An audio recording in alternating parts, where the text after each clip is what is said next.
Welcome to the Quality Meat Scotland podcast. Industry updates and best practice to promote, support, develop and protect the Scottish red meat sector. Hello and thanks very much for downloading this Quality Meat Scotland podcast. I'm Mark Stephen. EID, Electronic Identification of Stock using ear tags that contains a microchip, has been around for years. It's a handy tool which allows you not just to identify particular animals, but also to monitor their performance, target medications, and tailor feeding regimes. But the technology is changing and new regulations are being brought in. So in this podcast, we're going to be exploring what that might mean for Scottish farmers. Joining me today are three people. David Kerr. He works in the family farm in Ayrshire, but he's also the technical manager of ScotEID. He's been involved since trials began in sheep back in 2007. Most recently, he's been working on the development of UHF tags and readers for cattle. Hazel Laughton and her husband run a beef and sheep unit in Lanarkshire. She's worked as an agricultural consultant with SAC for the last 6 years, but she used to work for a tagging company, so she's got a particular interest in the technology. And up near Fochabers, Iain Green runs Corskie Farm, home to the famous herd of pedigree Simmentals, and just part of a pretty large family-owned arable and livestock enterprise. Iain's a past president of the British Simmental Cattle Society. Corskie was a QMS monitor farm from 2016 until earlier this year. I'm going to start with you, Hazel. Just explain to me, what does EID, give me some more detail on this. What does EID allow you to do?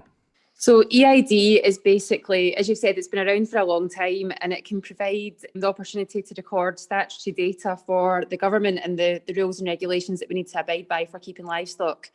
However, many farmers chose to embrace the EID technology and record more information. So it basically provides a fast and accurate method of recording data, which can lead to performance recording within the livestock enterprises. And you can really drill down and look at what animals are performing and what ones aren't, which is a great tool for selection, culling out the poor traits and selecting the best performing animals to take forward into your flock. Physically, how do you read the data? I mean, okay, the animal's got a tag in its ear, but how do you read that? There's lots and lots of different technology, different readers, panel readers, handheld readers that are able to receive the signal from the chip. And basically that chip is individual to each animal. So that history of that animal follows through the full data recording process. So you can use a handheld device to basically scan that animal and get that information back, where you can then add comments and record information about individual animals. Iain, how do you use EID in your herd? Yeah, we actually use EID in both cattle and sheep. We use it a lot. In fact, there's hardly a day goes past, but we use it for monitoring both live weight gain and also growth rates and for movements within our business here, both on farm and within farms. If we're moving batches of cattle or sheep, we use it all the time. Is it particularly useful at certain times of the year, at certain activities? Yeah, the main thing for me is weaning my spring-born calves and moving them from upland farm down to the lowland steadings that we keep them in. And in the old days, we used to, use a book and record every tag number. And, in the best world in the world, somebody got a digit wrong or something. Now, they're just automatically scanned as they're getting loaded. And David, I mentioned earlier the fact that there are new regulations coming in. What are the new regulations? Right now, there is actually no regulations. What we're in at the moment is a pilot phase. So we're trialling the technology to allow farmers to see what the potentials are and then drive the need for it from the ground up. The government would like to use UHF or ultra-high frequency technology in the tags, but once again, there is nothing. There's still a consultation to be put out for farmers to have their own say, but so at the moment, still no set regulation as yet. Am I right in thinking that the vast majority of farmers around the UK actually operate on LF, low frequency, and it's the Scottish Government who are recommending ultra-high frequencies, and it can cause a problem with software? We haven't had any troubles with the software at the moment. The readers that we're using with ultra-high frequency can easily be tailored to work alongside where a low-frequency reader once was. The output of the animal ear tag is what the reader's doing, and any LF systems at the moment can also input an animal EID number. So there isn't huge amounts of drama involved in changing from UHF to LF. So the new technology will be compatible with existing software? Well, it's down to the farm management software providers to take that on board and move forward with that. We already have 3 or 4 farm management software providers working with us to get that solution up and running, and the rest have been offered the help as well. Okay, I'm going to go straight to some listener questions now. So the first question is, EID technology is a large investment. Are there savings elsewhere that help pay it off? Iain, do you want to give us some thoughts on that? Yeah, well, one of the savings for me was the amount of times we had to handle cattle and the amount of people needed to do it. For example, we're on automatic weighing, so our prime cattle for going away is in an automatic weighing system with EID. So every time they go and get a drink of water, they're getting weighed. So we have a huge saving of labour there. There's no more weighing of fat cattle before they go. And the animals aren't aware of it happening, never mind being distressed.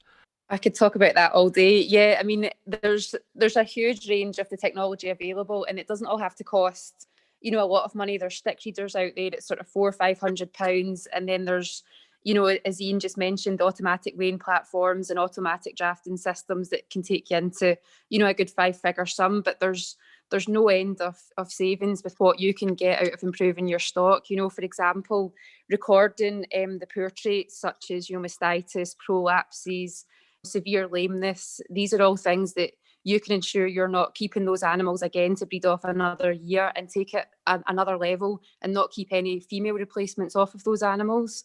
So you're not constantly improving your flock. So you might not be keeping that yow that just gives you one single lamb every year, but actually it takes one of the longest to finish.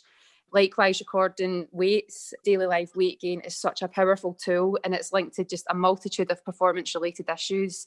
By the time your eyes see that your stock aren't performing that well, a daily live weight gain could have probably picked that up a couple of weeks beforehand. That could notify you of any disease issues or anything else that you can then go and treat straight away.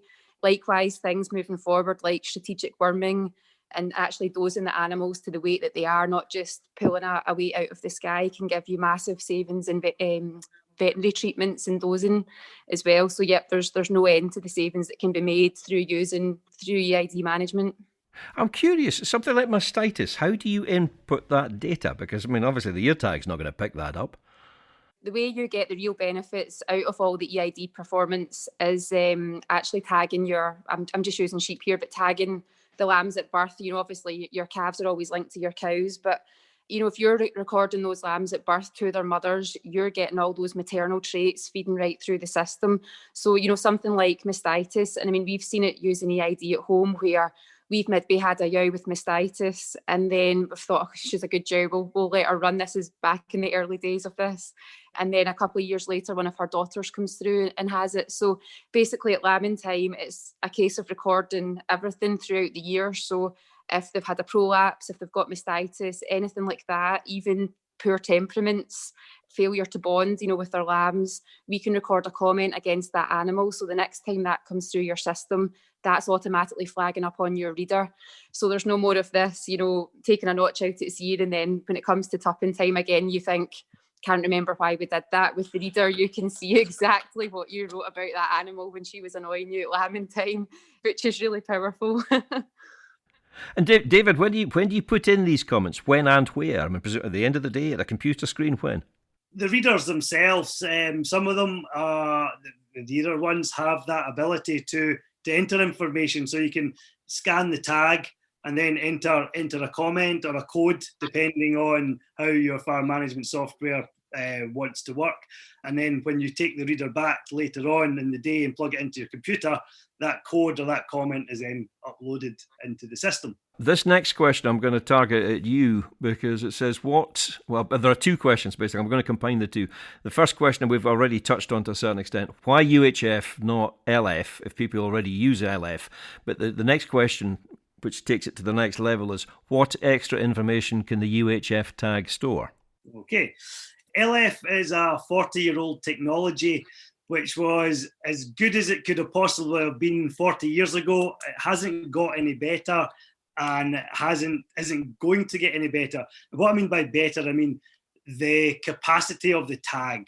So first off, the LF tag doesn't have enough memory to put a cattle number on the chip as it stands at the moment.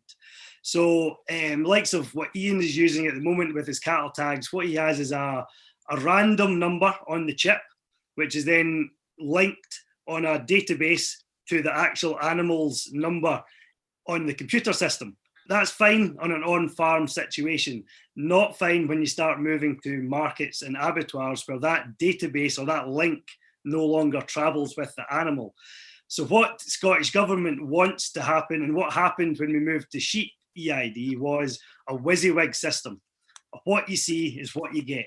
Therefore, the number programmed on the chip is exactly the same as what's on the outside laser marked to the tag. So that's one of the main differences. With UHF, we can do that because in the UHF chips, we have a 512 bits of memory. So that gives us ample room to put an EID number, also an individual serial number for the chip itself for security, and then extra information there in the future for whatever we want to use. So UHF has that ability to be future-proof. We could do things like store the whole passport on the tag itself, or go down the road of BVD statuses or Scottish Assured statuses. They could be stored on the chip as well as the individual animal number, and those statuses can be lost if something changes in its life. The next thing between LF and UHF is read range. LF standard read range is maybe 50 centimetres at best, at the right orientation with a powered unit. UHF, we could read tags at 5 to 6 metres read range, and also pull that range really back to a couple of inches if the situation suited. So if you wanted to read your animal in a cattle crush or on an automatic weighing station like what Iain's touched on, that's easily done. You pull the range and the power back.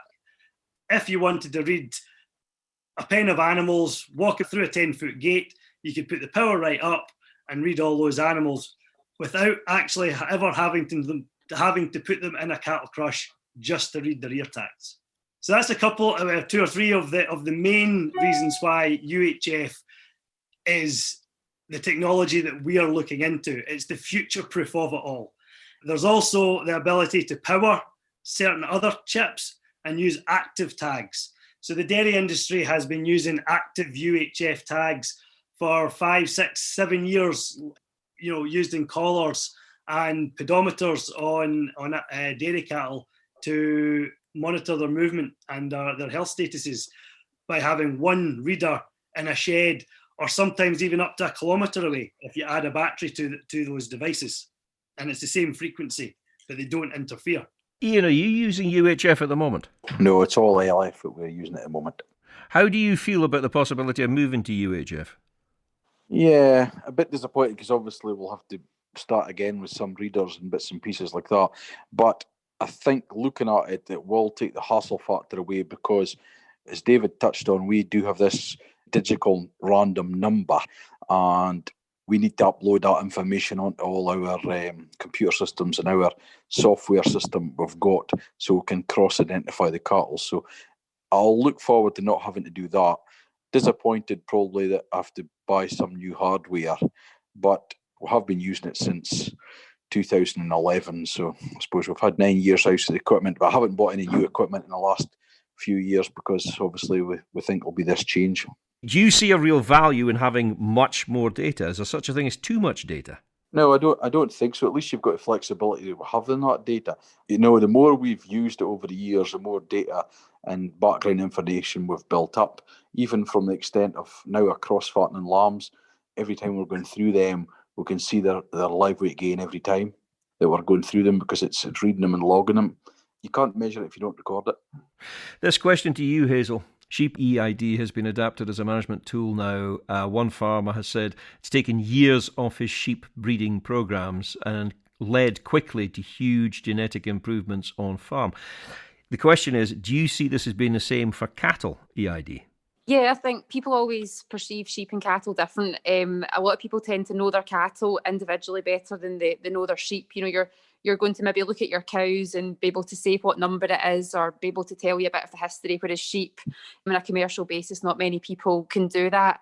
I don't think it'll have the same sort of impact on that basis, but the things that Iain's mentioned there, daily live weight gain, there's going to be a huge benefit in growing animals and looking at disease resistance and how we use antibiotics and things like that, all through looking at this daily live weight gain. People maybe don't think it'll add value to their cattle herd, but I think it's like anything. Once you start, and you might start recording a few little things, and then you'll add something else and add something else, and before you know it, you have built up this really good history of all your animals. And that is when you can start picking out little things. You can start looking at temperament, or maybe how often you've actually had to trim their feet, and you do start looking at all these little things. So as I say, I think people don't see the real benefit in cattle as much as sheep, but I really think once people start using it, that will come and it'll build up. Thoughts on that, David? Totally agree with Hazel. The idea of having it there will make farmers maybe realise they can use it. If they're having to put the tag in early, the EID's there. The next step into the EID, once they've got the tag, is a reader, and then actually gathering up data thereafter. So the first step for a farmer is put the tag in the ear. That'll be the minimum the farmer has to do. Doesn't need readers or things like that, but if the tag's already there, why not use it for something else? Is there a particular reason why? I mean, how long's EID been around in sheep? About 10 years now? It's compulsory there. Why is it taking so long for cattle to catch up? Is it a particular problem? There's no problem at all. The reason the sheep systems was introduced was round about foot and mouth. The sheep were moving round about the country too fast, and they were spreading the disease without actually showing any traits of it early on. The cattle systems had a basic system, the BSE system, anyway, and then really it was driven. The regulations and making things mandatory came from Europe, so we're then waiting for Europe to make the jump to say, right, you need to start looking at EID, and then of course there's been other things happening in that time as well, referendums and Brexit and things like that, which there's always other things going on at the same time. Iain, you were saying that you're not particularly looking forward to actually having to invest in new technology. Have you costed that out? No, we haven't, to be quite honest. We haven't looked any further until we get a definite announcement that it's going to be UHF, but we haven't costed what the cost of new equipment will be. But I certainly, as long as it's not going to be any more than what my life equipment cost me 9 years ago, then I would certainly say it'd be worthwhile investment, because we've seen huge benefits. The more we have it, the more we've used it. But not only from moving cattle within our own business and moving stock and making it so easy to record movements. It's just, you wouldn't believe how easy it is moving batches of wean calves compared to the old days where we wrote down tags, then you had to come back into the computer and click off that calves that was moved. Besides now, you just come back in with a reader, upload it onto the system, and then that's your batch of calves moved. I think an aspect of this that you've touched on already, Hazel, that I hadn't really thought of before is the fact it just increased welfare standards. Yeah, definitely. There's lots of things, surrounding performance and welfare that it really will help with, as well as just all the actual statutory things that we need to do, record births and movements, as Iain said, and deaths. It's just going to make these things a whole lot easier, as well as the welfare. And going forward, it is likely that we'll need to start looking at being a bit more efficient, whether it's, reducing calving periods and improving lambing and calving percentages. And recording all of this data actually allows us to compare things a lot quicker and easier. And when you've got that information recorded, you can pull up reports easier, which also helps at the other end doing paperwork and different things that farmers have to do anyway. So I think it'll maybe help as farmer welfare as well as animal welfare as well, not having to sit and write down multitudes of things for different inspections and things. So it definitely will be a big benefit. And we've mentioned this several times already, David, basically tying these systems in with wayhead systems. The UHF tags, presumably, are they compatible? Yeah, the pilot has been running since about 2012 with these UHF tags, and to do with that, we've been helping out some of our pilot farmers who maybe have already invested in a wayhead. And we want to be able to show that the UHF readers can also link to the same wayhead. So we have done that. So as long as it's got a Bluetooth connection, the handheld UHF readers with Bluetooth can connect to those wayheads as well. So for any farmer who's thinking they're going to have to start from scratch, they don't have to. If they've got a decent wayhead with Bluetooth already, all they need to do is maybe update their reader. Once again, as I've said, if they want to. And the cost of UHF is less than LF.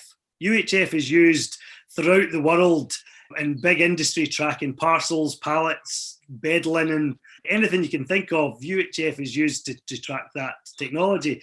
Therefore, the readers are more available to be able to be used, rather than LF, where it seems to be agriculture. It's the only industry that uses LF at the moment.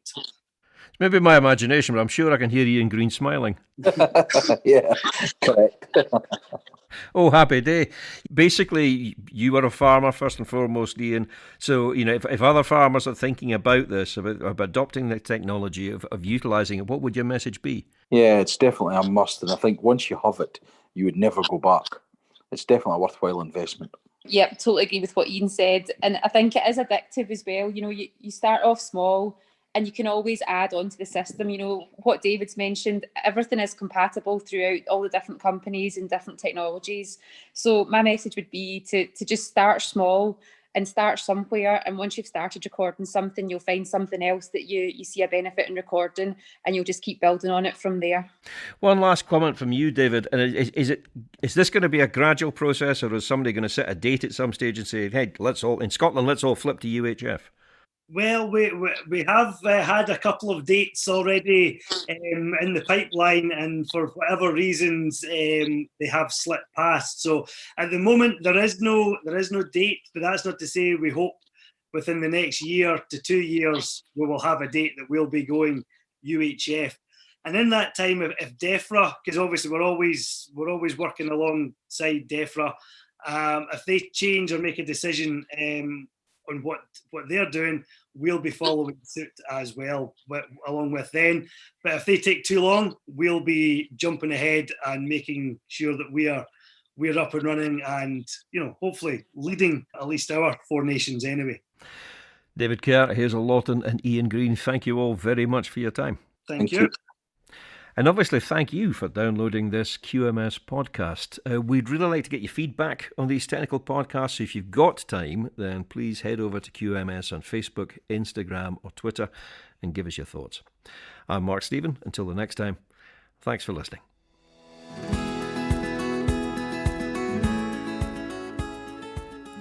Thank you for listening to the Quality Meat Scotland podcast. For news and to listen back to previous episodes of the podcast, visit qmscotland.co.uk. For Scotch beef, Scotch lamb and specially selected pork recipe videos and inspiration, visit www.scotchkitchen.com or follow Scotch Kitchen on Facebook, Instagram or Twitter.